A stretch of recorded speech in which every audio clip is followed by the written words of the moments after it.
बिस्मिल्लाहिर्रहमानिर्रहीम। व्यूवर्स, आप देख रहे हैं न्यूज़ टू यू। उम्मीद है आप खैरियत से होंगे। जो हालात वाक़यात आगे बढ़ रहे हैं उसमें जो डेवलपमेंट्स हो रही हैं वो आपके सामने हैं कि बिलावल भुट्टो ज़रदारी अब खुलकर ये बात कर रहे हैं कि नून लीग रुकावट है। नून लीग हमें लेवल प्लेइंग फील्ड या बराबरी के मौके सियासत में नहीं दे रही, और वफाक की जो हुकूमत है वो भी नून लीग की है। ये उनकी जानिब से एक इल्ज़ाम आयद कर दिया गया। और दूसरी बात, नून लीग ने इसको रिस्पॉन्ड किया कि हमारी कोई हुकूमत नहीं है वफाक में। अगर आहद चीमा और फवाद हसन फवाद वफाकी काबीना का हिस्सा बने हैं तो दोनों साबिक ब्यूरोक्रेट्स हैं, और अपनी कारकर्दगी की बुनियाद के ऊपर या जिन लोगों ने उनका इंतखाब किया वो अपनी मर्ज़ी से गए हैं। वो नून लीग के ना कारकुन हैं ना वो नून लीग का हिस्सा हैं, तो वो अब रिटायर्ड ब्यूरोक्रेट्स हैं। तो वैसे ही उनको शामिल कर लिया गया जिस तरह और लोगों को शामिल किया गया था। तो ये बात बहुत ज़्यादा, लेकिन पीपल्स पार्टी वाले चूँकि सिंध में उनके ख़िलाफ़ एक बड़ा वसी और अरीज़ किस्म का ऑपरेशन हो रहा है तो वो इसको कोई और रंग दे रहे हैं, और वो असल में नून लीग के साथ इलेक्शन से पहले पहले पंजाब में कुछ हिस्सा मांग रहे हैं, कुछ लोगों की शमूलियत चाहते हैं। और नून लीग भी ज़ाहिर इलेक्टेबल के साथ जाएगी जो लोग जीत कर आ सकें। तो मियां नवाज शरीफ ने तो बाकायदा तौर पर इसके लिए हदायत जारी कर दी हैं कि लोगों को लेवल पर जो कि ऐसे लोग जो दरीना कारकुन हैं और जो पार्टी का हिस्सा रहे हैं, किसी और पार्टी में नहीं गए, उन्होंने दबाव कबूल नहीं किया, उनको टिकट दिया जाए। और जहाँ पे हमारे जिन हलकों में एक से ज़्यादा उम्मीदवार मजबूत हैं वहाँ पे बाकायदा उन्होंने मरीम नवाज़ को कहा कि आप सर्वे करवाएं और जिसकी मकबूलियत उस हल्के में ज़्यादा है वहाँ उसको आप जो है वो टिकट दें। तो उन्होंने बाकायदा तौर पर एक तरीक़ाकार की जो है वो मंजूरी दे दी है। तो वो ऐसे में ये कहाँ पीपल्स पार्टी को एडजस्ट करेंगे, जबकि नून लीग का कोई बंदा टूटा नहीं है, पीटीआई में शामिल नहीं हुआ। पीपल्स पार्टी के पास पंजाब में हासिल करने के लिए, ख़ास तौर पर जनूबी पंजाब की तरफ देख रहे हैं कि वो 15-20 सीटें हमें मिल जाएं वहाँ से, तो लेकिन वो नज़र नहीं आ रहा क्योंकि उस तरह के इलेक्टेबल उनको वहाँ पे नज़र नहीं आ रहे। कुछ जरदारी साहब पिछले दिनों गए थे, बिलावल भुट्टो जरदारी भी उधर के दौरे में हैं, तो वो भी कोशिश कर रहे हैं, लेकिन उनकी इस कोशिश में उनको कामयाबी अभी तक जो है वो हासिल नहीं हुई। तो वो उन्होंने मलबा आस्ता आस्ता नून लीग पर डालना शुरू कर दिया कि नून लीग ये कर रही है। नून लीग भाई अपनी जिस जिन जगहों पे सेट है, वो जहाँ पे उनके उम्मीदवार जीत सकते हैं वो वहाँ पे अपना जो एक कैंपेन है उसको वो चला रहे हैं। और राना सनाउल्लाह जो पार्टी पंजाब के सदर हैं वो एक कैंपेन, ज़ाहिर है जब नवाज शरीफ आ जाएंगे तो वो भी इनको रिपोर्ट्स वगैरह तो सब मिल रही है ना जी, तो उसके बाद भी एक नया सिलसिला शुरू होगा, इंटरव्यूज़ होंगे, लोगों को बुलाया जाएगा और उसके बाद फिर टिकटों की तकसीम के मामलात आएंगे। तो ऐसे तो नहीं है कि नवाज शरीफ जो है वो पीपल्स पार्टी को सिर्फ खुश करेंगे, वो अपनी जमात देखेंगे, उन्हें इलेक्शन लड़ना है। और नवाज शरीफ ये कह चुके हैं कि अगली हुकूमत जो है वो नून लीग की होगी, और हम भी कह चुके हैं कि जो इस वक्त तक का जो माहौल है वो नज़र आ रहा है कि अगली जो हुकूमत है वो हमें नज़र आ रही है कि नून लीग दीगर इत्तेहादियों के साथ मिलकर बनाएगी, जिसमें MQM है, JUIF है, मुस्लिम लीग फंक्शनल है और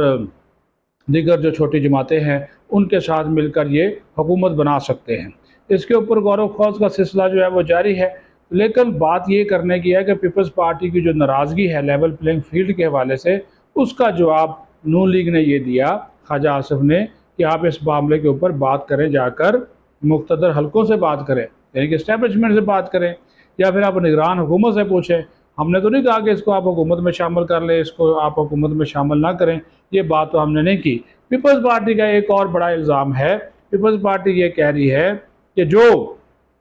इस वक्त एक इंतखाबी इत्तेहाद के हवाले से या तरक्याती स्कीमों के हवाले से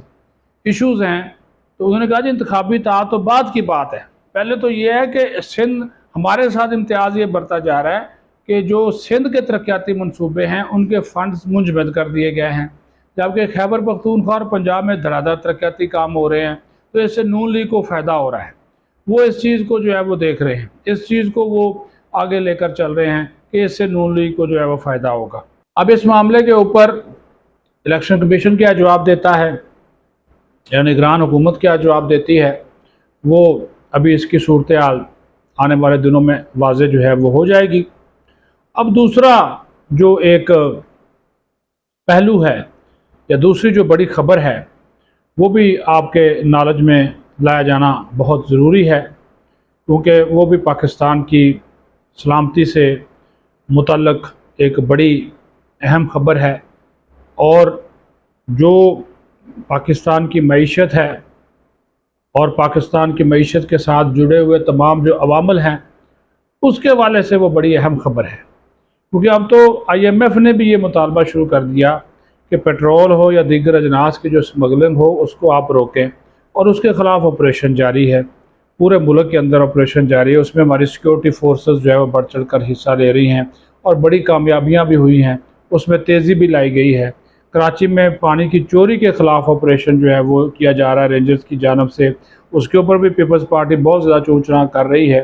لیکن ضرور کیونکہ اس وقت اور اچھے خاصے اربوں روپے نکلوائے بھی گئے ہیں، کچھ رقم میڈیا کے سامنے لائی گئی ہے، کچھ کے بارے میں بتایا گیا ہے، کچھ ابھی پردہ نشینوں کے نام آنا باقی ہیں، لیکن کام ہو رہا ہے، پیسے نکلوائے جا رہے ہیں اور اچھے خاصے پیسے نکل رہے ہیں۔ یہ تو ایک پنڈی کے ایک پلازے کی مثال تھی نا، تو وہاں سے 40 کروڑ ملا، کسی نے کہا 7 ارب ہے، چلے وہ تو جب حقیقت حال سامنے آ جائے گی اس وقت صورتحال بھی کلیئر ہو جائے گی، لیکن پیسے نکل رہے ہیں، نکالے جا رہے ہیں، اور اس کا بنیادی طور پر تعلق بھی یہی ہے کہ جن لوگوں نے چوری کی ہے یا ذخیرہ اندوزی کی ہوئی ہے، یعنی کہ اب تو لوگوں نے اپنے گھروں میں کوٹھیوں میں بڑے بڑے لاکرز بنائے ہوئے ہیں۔ ایک دوست سے ملاقات ہوئی تو اس نے بتایا کہ میں نے ایک کوٹھی جو ہے وہ تعمیر کروائی ہے، اس کوٹھی کی اور بڑی لیوش قسم کی، انہوں نے کہا وہ بھی بڑی اہم شخصیت کی ہے، سیاسی شخصیت ہے، پاکستان کی وفاقی دارالحکومت میں رہتی ہے، تو انہوں نے کہا کہ اس شخص نے ایک ایسا جدید ترین لاکر ہم سے بنوایا کہ اس میں کم و بیش 5 ارب روپیہ آ سکتا ہے بیک وقت۔ اس نے کہا ایسا وہ لاکر ہے، ایسا جدید ترین ہے، اور انہوں نے کیونکہ وہ اس کا کام کرتے ہیں کنسٹرکشن کا، تو انہوں نے کہا کہ اب تو جتنی بھی کوٹھیاں بنائی جا رہی ہیں تو لوگ اس طرح کے جو سرمایہ کار لوگ ہیں وہ بینکوں میں پیسہ رکھنے کی بجائے لاکرز بنا رہے ہیں اپنے گھروں کے اندر، جدید ترین انداز کے، وہ جو بٹنوں سے کھولتے ہیں، کمپیوٹرائزڈ ہیں، پتہ نہیں وہ کیا اس میں وہ سائرن لگے ہوتے ہیں، وہ والا کام چل رہا ہے۔ تو لوگوں نے تو وہ ٹیکس بچانے کے لیے، اور آپ وہ جو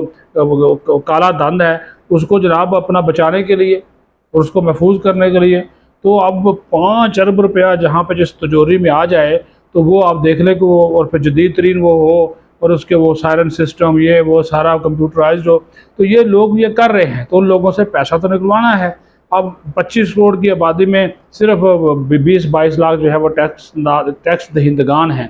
تو اس میں بھی ڈائریکٹ جو ٹیکس دینے والے کتنے ہیں، 7-8 لاکھ ہوں گے، باقی سارے انڈائریکٹ ہے، وہ تو میں بھی دیتا ہوں،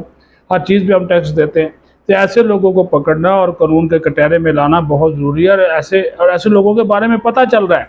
جو یہ منی ایکسچینجز ہیں، ان سے بھی ڈیٹا لیا گیا ہے، اور آہستہ آہستہ وہ ادارے ان کی طرف بڑھ رہے ہیں کہ کس کس کے گھر میں کتنا کتنا پیسہ ہے، تو وہ بھی ایک آپریشن جو ہے وہ جاری ہے، اور انٹیلیجنس بنیادوں کے اوپر جو ہے وہ معلومات حاصل کر کے اس آپریشن کو جو ہے وہ منطقی انجام تک پہنچانے کی کوشش کی جا رہی ہے، کیونکہ